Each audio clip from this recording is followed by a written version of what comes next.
नसतं. अपयशी होणं हे आपल्या हातात नसतं. जन्मणं हे आपल्या हातात नसतं आणि मरण येणं हे आपल्या हातात नसतं. कधी जाईल सांगता येत नाही. सांगता येत काय? क्षणभंगुर आहे, जाय न कळता आणि ग्रास गिळीस नाही. आपल्या हातात काहीच नाही. जिंदगी एक किराए का घर है, एक न एक दिन बदलना पड़ेगा. मला वाटलं पठाडे महाराज तुम्ही म्हणताय काय? जिंदगी एक किराए का घर है, एक न एक दिन बदलना पडेगा. जायचंय हो, प्रत्येकाला जायचंय. ललाटीचे लेणे न मोडेगा काही गेले, जैसे काळे गोरेपण धुतले फिटवणे दी. ललाटामध्ये जेवढं आहे तेवढं माणसाला भोगावं लागतं. भोग हे माणसाला भोगावेच लागतात.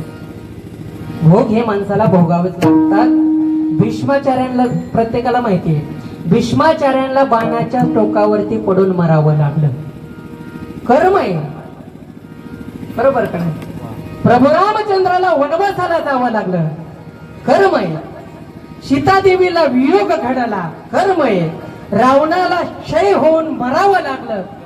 कर्म आहे, प्रारब्ध आहे. आणि तुम्हाला खरं सांगू का, प्रारब्ध म्हणजे नेमकं काय? प्रारब्ध असं आहे, जी गोष्ट आपण करतो त्यालाच भोगावं लागतं. आपण पहिलं म्हणतो का नाही, आता महाराज तुम्ही प्रमाण द्यायला सारखं चालू केलंय, वेळ आपला पुढं पुढं चाललाय. आता प्रमाण तुम्ही काही शब्दाला गणेश प्रमाणे देणारे माणसं आहेत. हो, बरोबर का नाही? आणि पुरावा असलाच पाहिजे ना. ज्याला नसतो पुरावा मग त्याला कुठंतरी नेऊन असंच आहे ना. बरोबर आहे. विठायला विठायला प्रारब्ध असं असतं. एक गुजराती कवी कविता करतो, लक्ष देऊ नये का?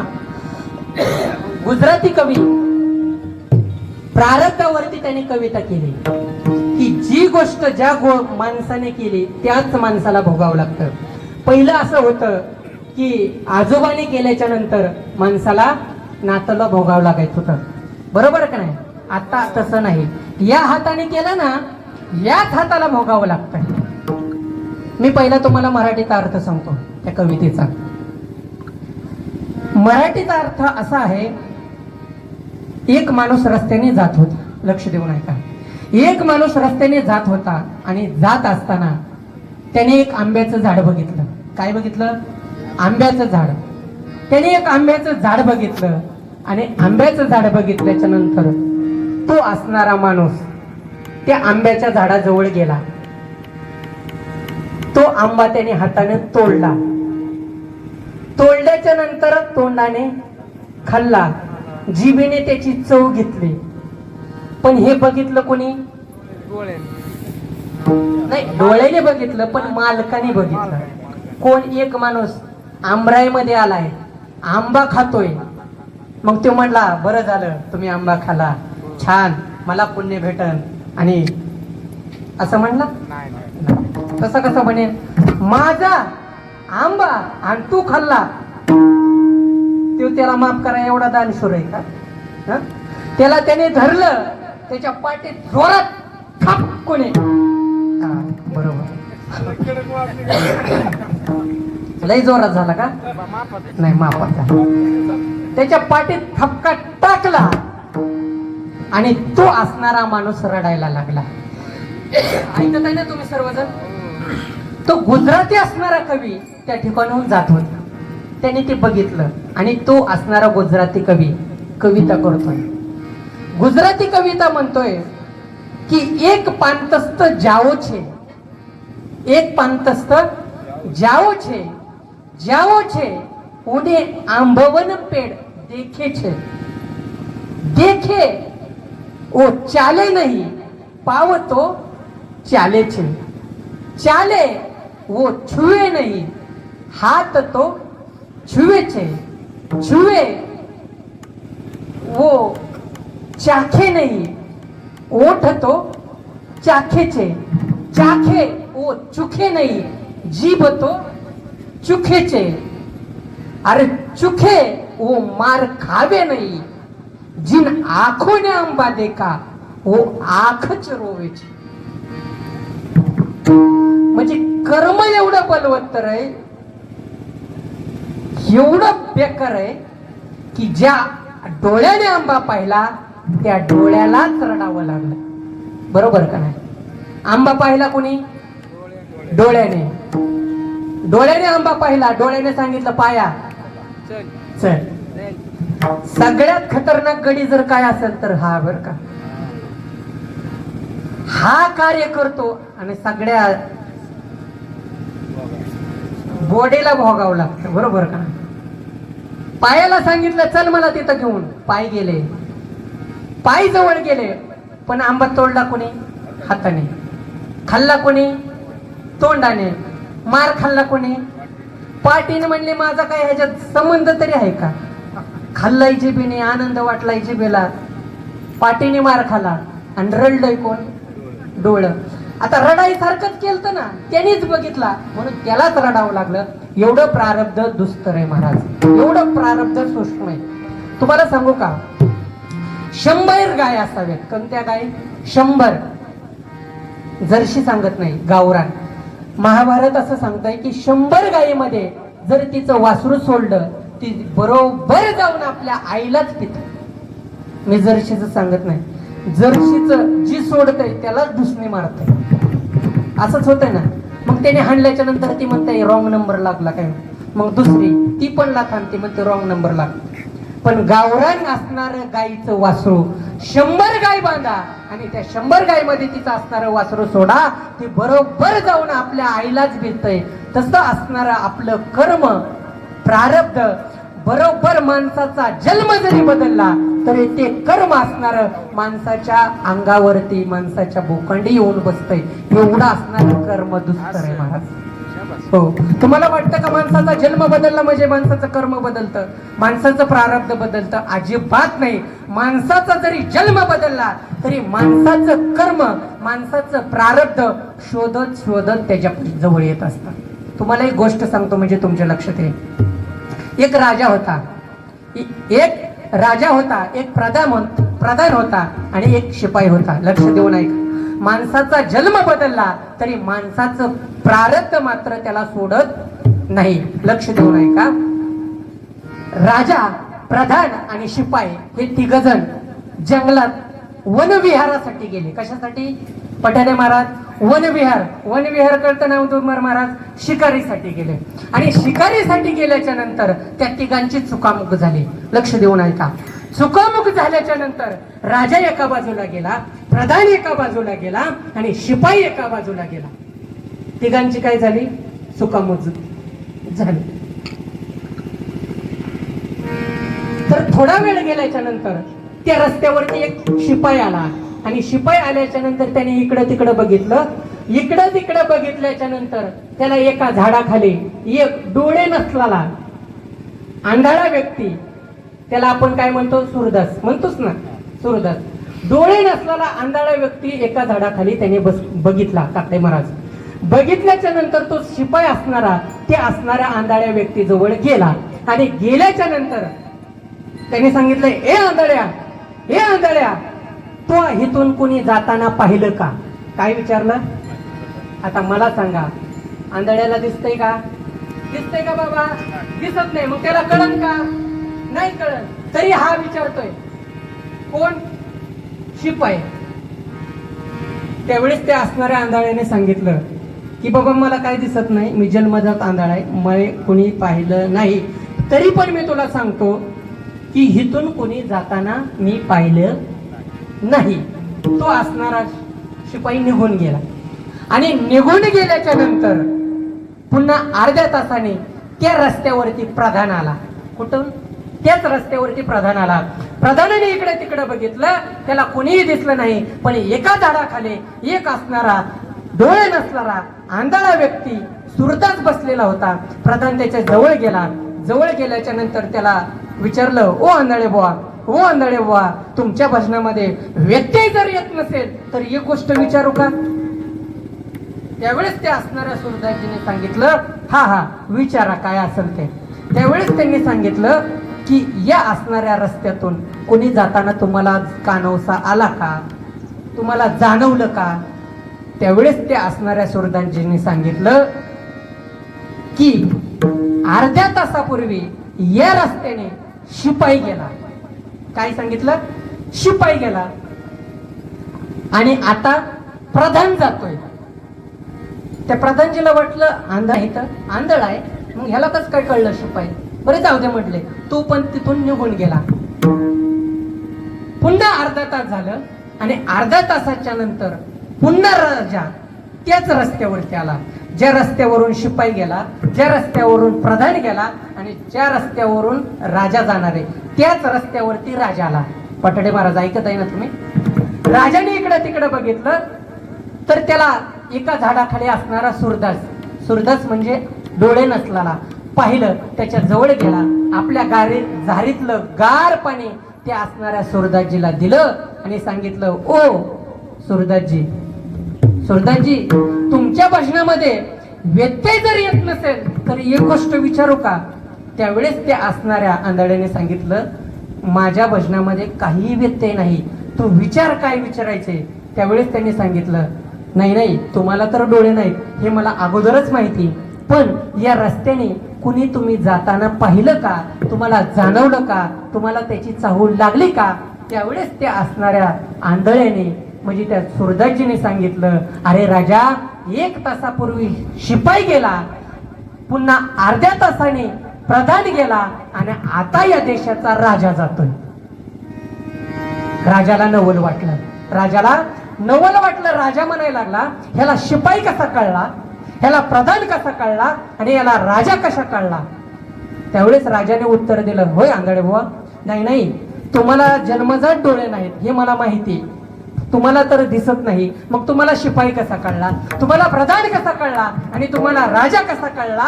त्यावेळेस ते असणाऱ्या आंधळ्या बुवाने, आणि आंधळे माणसं हुशार असतात बरं, आंधळे माणसं खरंच हुशार असतात. एक भाग जरी देव त्यांचा काढून घेतलेला असला ना डोळ्याचा, तरी ब्रेन मध्ये दुसरा भाग ऍड केलेला असतो. तुम्ही बघा, आंधळ्याजवळ जा, ती त्यांचा हात आपल्या हातात घेत नाही, आपला हात आणि त्याचा हात पकडत. बरोबर ना पठाणे महाराज? ते आंधळे बुवा कोणते गायक? गावडे महाराज. काय चतुर महाराज आहेत महाराज. हो. आणि सांगितलं, होय तुम्हाला कसं कळलं शिपाई, तुम्हाला कसा कळला प्रधान, तुम्हाला कसा कळला राजा? त्यावेळेस त्यांनी सांगितलं, अरे राजा, यात नवल काय, जे माझ्यावरती खेचत आलं हे आंधळ्या म्हणत होत, मी समजून गेलो की शिपायाचं लायकीच असलं पाहिजे. आणि असंच असतं महाराज, पगार तर नसतो पण पावर मात्र जास्त असते, म्हणून मी समजून गेलो की ही शिपाई असलं पाहिजे. मग तुम्हाला प्रधान कसा कळला? त्यावेळेस त्यांनी सांगितलं, यात नवल काय राजा, जे माझ्या जवळ आलं नुसतं मला लुटू गोड गोड बोलत होतं, मला तर पाणी दिलंच नाही, पण नुसतंच प्रेमाने गोड बोललं, मी समजून गेलो की ही प्रधान असलं पाहिजे. आणि म्हणलं, मग तुला राजा, मी राजा आहे हे कसं काय कळलं? त्यावेळेस त्यांनी सांगितलं, राजा, यात नवल काय, तुम्ही माझ्या जवळ आलात, तुमच्या झारीतलं गार पाणी मला पियाला दिलं, आतापर्यंत मला संतांची उपमा कोणी दिली नव्हती, तुम्ही मला संतांची उपमा दिली.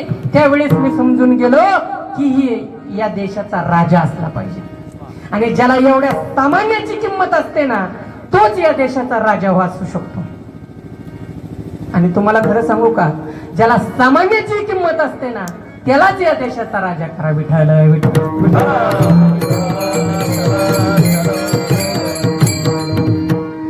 राजाला घामच आला.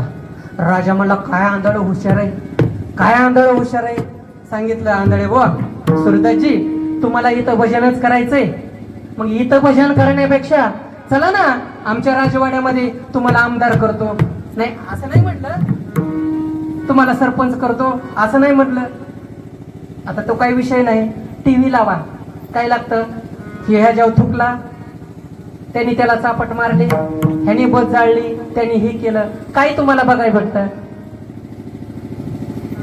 चांगले चांगले असणारे सेलिब्रिटी असणारे लोक म्हणतात रमेश सर्कल पे आओ ना महाराज. आता ते जर आपल्याला असं सांगत असेल तर दिशादर्शकच माणसाशी वागायला लागले तर आपण दिशा घेऊन जायचंय कुणाला? कुठं जायचंय? जीवन जगण्याचा सगळ्यात समाधानाचा मार्ग म्हणजे परमार्थ आहे. विठ्ठल याच ठिकाणी फक्त तुम्हाला चांगलं ऐकायला भेटल, दुसऱ्या ठिकाणी ऐकायला बघायला भेटणार नाही. सांगितलं चला आमच्या राजवाड्यामध्ये. ते असणाऱ्या सुरदासजीने सांगितलं ठीक आहे महाराज, इथं मला भजन करायचंय आणि राजवाड्यामध्ये भजन करू. ते असणाऱ्या राजाने त्या असणाऱ्या सुरदासजीला घेतलं, रथामध्ये बसवलं आणि राजवाड्यामध्ये आणलं.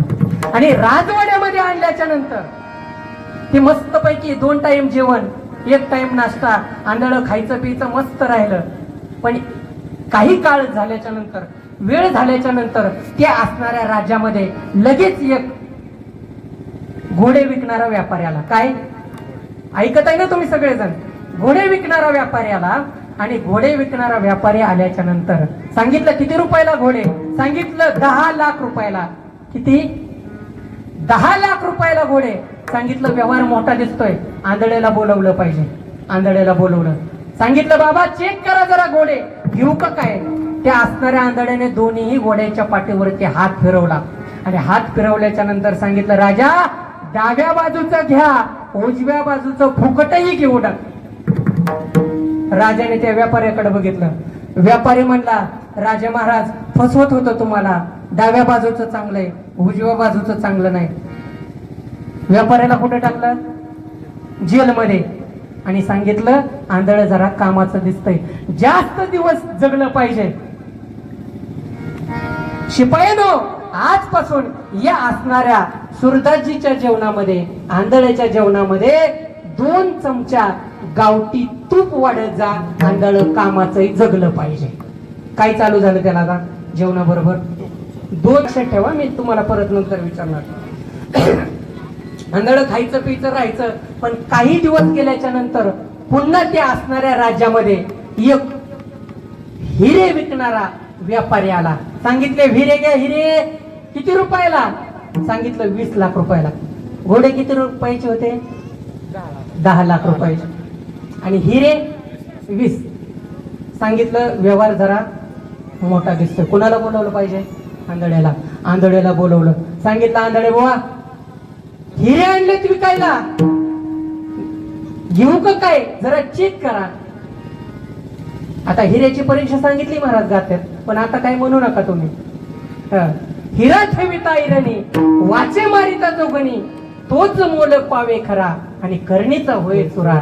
तुम्हाला आयरन माहिती का? आयरन, आयरन माहिती का? कुठं असते? सोनाराच्या तिथं लवर.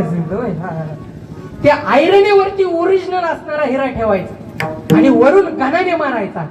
घनाने मारल्याच्या नंतर ओरिजिनल असणारा हिरा एकतर घनात जातो नाहीतर आयरन शिरतो, पण ओरिजिनल असणारा हिरा फुटत नाही. आता मी काही पाहिलेला नाही, तुमच्याकडे कोणाकडे असला तर माझ्याकडे आणून द्या, म्हणजे मी त्याची परीक्षा करतो. आता ही आमच्या संतांनी सांगितलंय, बरोबर का नाही? संतांनी सांगितलं, संतांची पाय हा माझा विश्वास सर्व भावित असं झालो. त्यांच्या परीक्षा केली, हिरे असणारे फुटायला लागले. सांगितले हे हिरे डुप्लिकेट हिरे. आणि तुम्हाला सांगू का पठाडे महाराज, आपल्यात पण वारकरी संप्रदायामध्ये ओरिजिनल असणारा हिरा फुटत नाही आणि डुप्लिकेट हिरा रात्रीतून फुटून जातो. हिरे फुटायला लागले. व्यापाऱ्याकडे राजाने बघितलं आणि बघितल्याच्या नंतर सांगितलं व्यापाऱ्याने, बरं का तुम्हाला फसवत होतो, हिरे डुप्लिकेट आहे. व्यापाऱ्याला कुठं टाकलं? जेलमध्ये. आणि सांगितलं ए शिपायानो, आजपासून या असणाऱ्या सुरदासजीच्या जेवणामध्ये 1 ग्लास आटवलेलं दूध वाढत जा, आंधळ कामाचंही जगलं पाहिजे.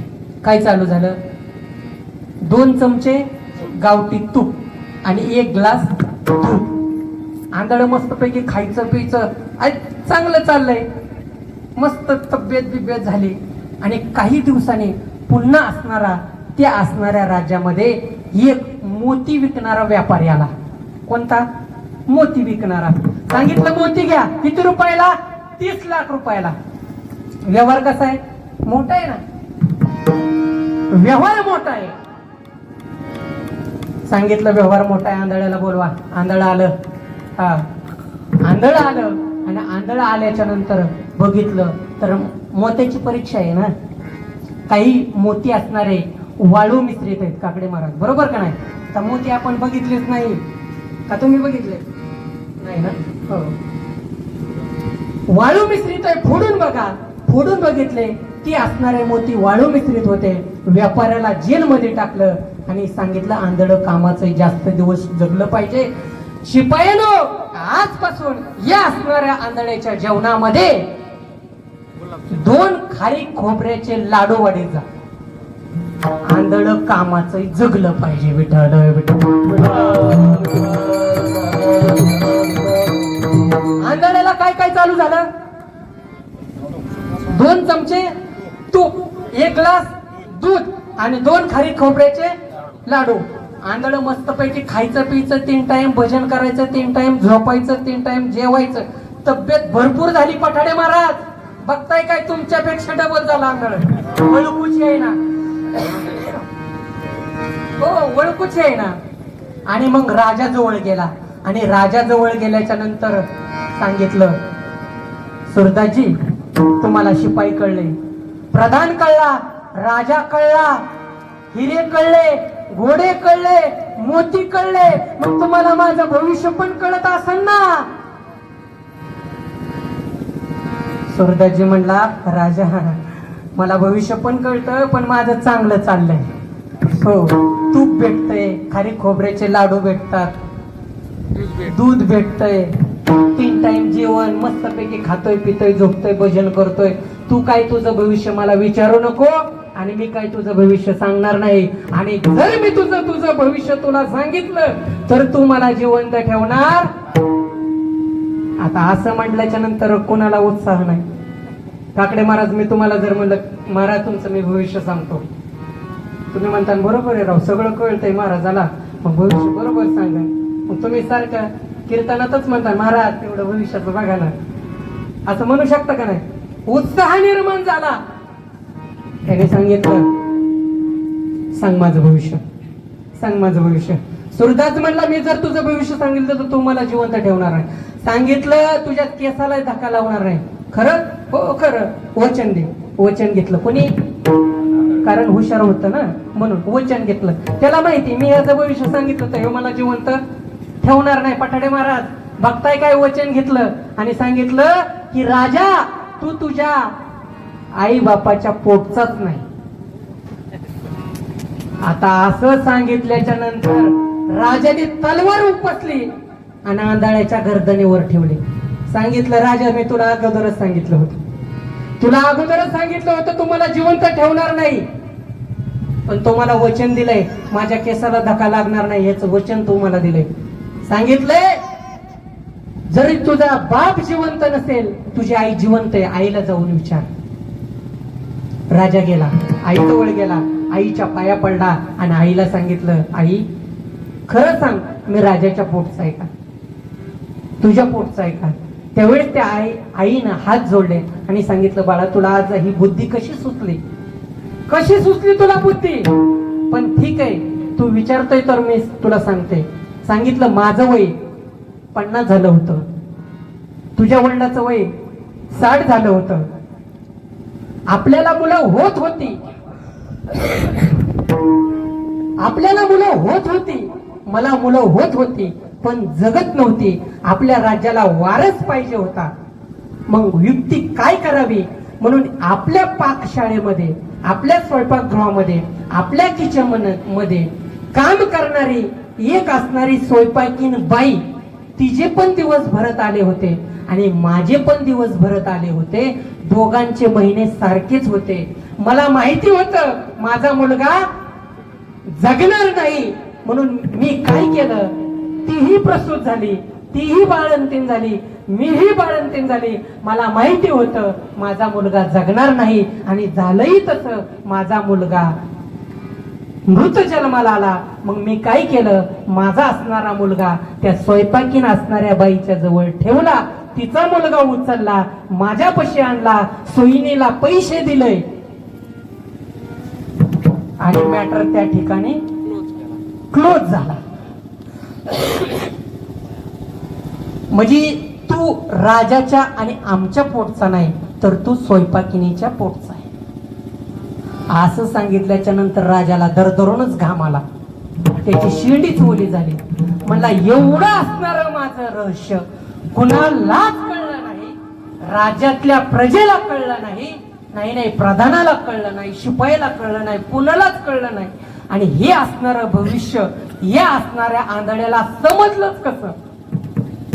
जवळ आला तो राजा, त्या सुरदासजीच्या तंग नमस्कार केला आणि सांगितलं, सुरदासजी तुम्हाला हे असणारं भविष्य समजलं तरी कसं. त्यावेळेस त्या असणाऱ्या सुरदासजीने सांगितलं, अरे राजा यात नवल काय आहे, काय नवल आहे. अरे तुझा मी 10 लाखाचा फायदा करून दिला. किती? 10 लाखाचा फायदा करून दिला. तू जर राजाची औलाद असती तर तुझ्या हातातील सोन्याची अंगठी माझ्या हातात घातली असती. पण तू मला दिलं काय, 2 चमचे तूप. तुझा 20 लाखाचा फायदा करून दिला. तू जर राजाची औलाद असती तर तुझ्या गळ्यातलं सोन्याचं लाकीट माझ्या गळ्यात घातलं असतं. पण तू मला दिलं काय, 1 ग्लास आटवलेलं दूध. तुझा 30 लाखाचा फायदा करून दिला. तू जर राजाची औलाद असती तर 1 गाव मला इनाम दिला असता. पण तू मला दिलं काय, 2 खारी खोबऱ्याचे लाडू. त्या दिवशी मी समजून गेलो की ही राजाची औलाद नाही, ही स्वयंपाकिनीची औलाद आहे. म्हणजे मला सांगायचं एवढंच आहे की माणसाचा जन्म बदलला, कर्म बदललं.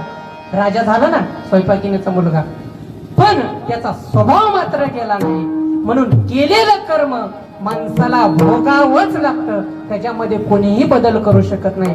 एवढं असणारं प्रारब्ध आहे. म्हणून तर महाराज म्हणतात, प्रारब्ध क्रियामान संचिताचा भोग, भोगिल्याची भोग तो नसते पार कुमारी.